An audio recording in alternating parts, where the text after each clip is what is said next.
My name's Brian, and I'm going to give you a couple of tips on how to do U-joints. These are wheel joints on an F350. These are a little thicker and harder. You have to hit them harder because they're bigger. Everything's more heavy duty on a 1 ton. Here's what you do. The first step when you're doing a U-joint is you got to remove the clips. Some will have clips that look like a G on the inside. With those, you pinch them with a needle nose plier and pull them out, or you can hit them with a screwdriver to peel them out if they're tight. This happens to have clips on the inside, or internal clips. So what I do is I hit it on this side with this overhanging the vise. Say for example this was the vise, the screwdriver is. I'd hit it and tap it down this way so that it would break it free from the wall. It goes around here, so that rusts in there. Next thing you want to do is you want to get a screwdriver and tap that part out right there. Now this method, using a hammer and screwdriver, I like to refer to it as the Thor method. Why do I call it the Thor method? I'm glad you asked. I'd love to tell you. I learned this method from Lloyd Thornton. See the connection there? Thornton, Thor. Lloyd's awesome. I love Lloyd like a brother. He's the coolest guy. It's a great method that he taught me, and I'd like to share it with you. And the other thing about Lloyd is that he uses a hammer and a vise for everything you could possibly do, whether it's wheel hub bearings, U-joints, or whatever, but I particularly like this idea of using a hammer. Let me show you how to do it. Like I say, shove it up to the vise.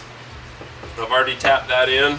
I take my screwdriver and I tap a rooski on that until it comes out that far, and then see how it sticks up like a horizon sunrise. Just pop it off just like that. Set the clip aside. The next thing you want to do is you set it in your vise like this, so it's just wide enough to be able to accommodate the yoke here. Next thing you do is you hit it just behind where the cap is, like this. It may spark. Take your cap off, rotate it over. It's like I could use it being open a little bit more. And you hit it just a little bit more. That gets the caps off of it, and then you're down to this. Then you take a pry bar or something, or a screwdriver or whatever, it doesn't really matter, and work that crazy jig. Turn it upside down while you've got it in that position. Bang it a couple times and you've got your old joint out. I already pulled the other snap ring earlier. The next thing you want to do is you take some transmission fluid. It doesn't matter what weight or what brand. It can be power steering fluid. Some people even use motor oil. Don't be too picky. And you swab the insides. This helps facilitate putting the new caps in. This little step will save you a lot of grief, and it'll make things easier. That's the whole point of this video, is to show you a little bit easier way, a couple of tricks. So I've got that all done up and it's fit to go. The next thing I want to do is get my new U-joint, and I'm going to take a little thing of grease, a little tub like this, and I'm going to take all the caps off and I'm going to pack them with grease so that they're double packed. The grease that comes with them from the factory doesn't hold them in place well enough in order to put it together well. So let me grab that and I'll be right back.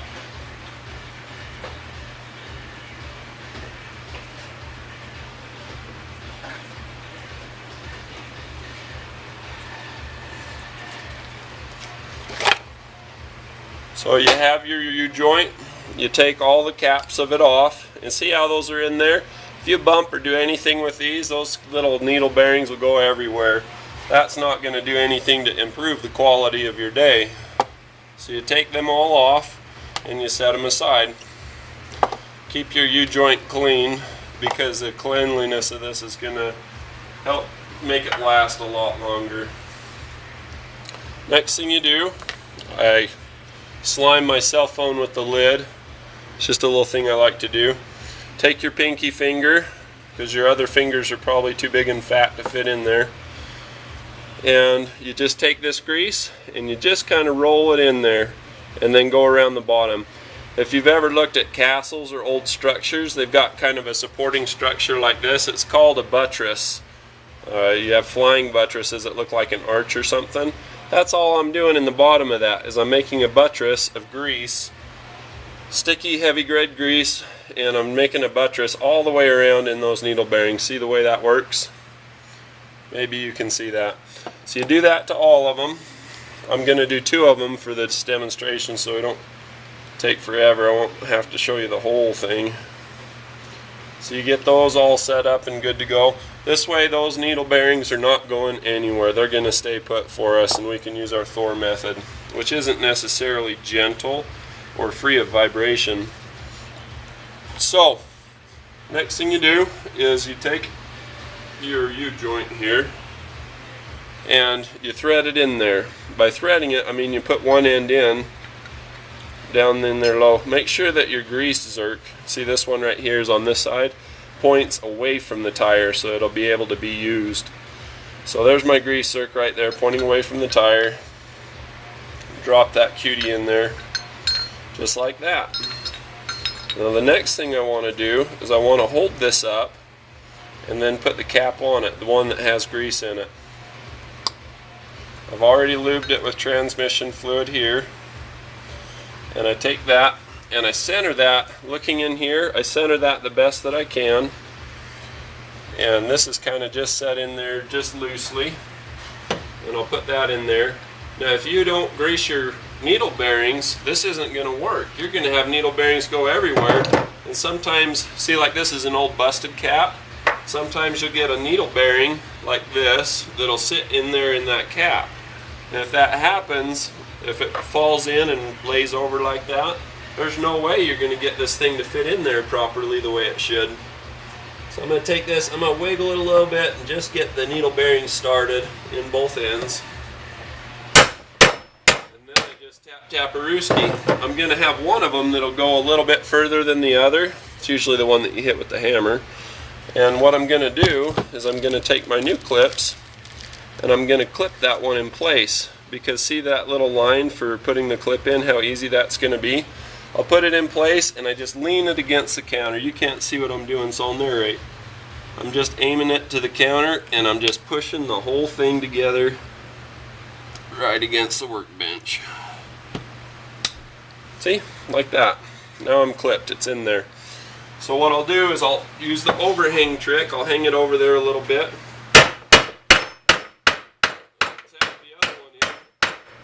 Until I'm satisfied that that's flush and even down in there. And then I'll take the other clip. I'll do the same thing, you just clip it in there. You don't have to use a workbench, but it's more nice for your manicure if you do.